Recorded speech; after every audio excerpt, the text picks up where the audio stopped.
বিভিন্নভাবে যে সাম্প্রদায়িকতার শিকার হয়েছি, হ্যাঁ, তার মধ্যে একটা হচ্ছে মধ্যযুগ হিসাবটা করবেন কিভাবে, এই হিসাব কিন্তু ঠিক করে দেওয়া।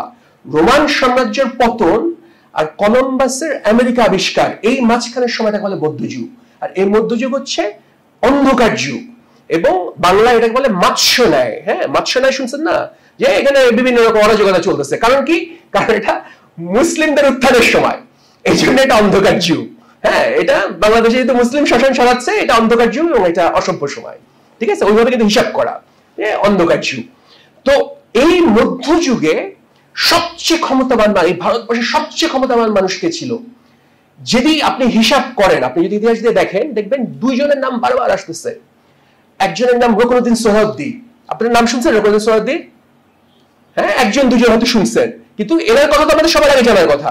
আমরা সবাই কিন্তু বড় বড় নামগুলা জানি, কিন্তু এই নামগুলা জানি না। হ্যাঁ, আমরা এই যে পাল্লাজের নাম বলছি, সেনাজের নাম বলছি, সব কিন্তু জানি।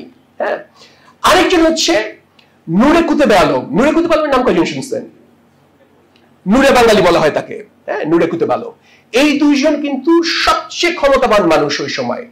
নূরে কুতুবে আলম উনি গিয়াসউদ্দিন আজম শাহ, আমাদের সোনারগাঁয়ের যে রাজধানী ছিল, পরে লক্ষণাবতী, আজকে যেটা লখনৌ উত্তরপ্রদেশে, সেখানে রাজধানী হয়।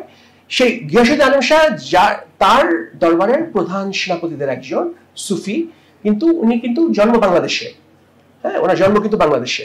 হ্যাঁ, বুঝতে হবে, ওনার বাবা, হ্যাঁ, ওনার বাবা আসছে লখনৌ থেকে এবং ওনার দাদারা আসছে ইরান তুরান থেকে, কিন্তু ওনার জন্ম বাংলাদেশে নূরে কুতুবে আলম। এবং উনি সোহরাওয়ার্দী তরিকার সবচেয়ে বড় সুফিদের একজন। এবং তো আলাউদ্দিন খিলজি যখন মঙ্গলদের পরাজিত করে সম্রাট হিসেবে ফেরত আসছে, উনি দিল্লিতে প্রবেশ করতেছে না, উনি দিল্লি গেটের বাইরে দাঁড়ায় আছে।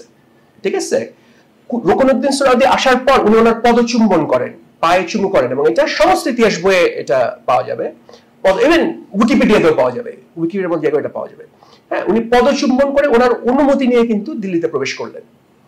এই যে ক্ষমতাবান মানুষগুলা আমরা আমাদের ইতিহাস বইয়ে, আমাদের স্কুলের পাঠ্য বইতে এগুলো পাচ্ছি না, আমরা একটা সম্পূর্ণ অন্য ইতিহাস পাচ্ছি। এটা আসতেছে আমরা কেন? তো এই হচ্ছে প্রথম আমরা বাংলা বর্ণমালা পাচ্ছি, আমরা বাংলা সহজ মানুষের ধারণা পাচ্ছি। হ্যাঁ, এবং সে বিনিময়গুলো ঘটতেছে। এবং তারপরে শাহজালাল রাদিয়াল্লাহু আসার আরো 100 বছর পর চৈতন্যের জন্ম, আমাদের বৈষ্ণব আন্দোলন, নদিয়ার বৈষ্ণব আন্দোলন শুরু হলো। ঠিক আছে, তো এইটা হওয়া অসম্ভব ছিল যদি মুসলমানদের সাথে বিনিময় না হতো।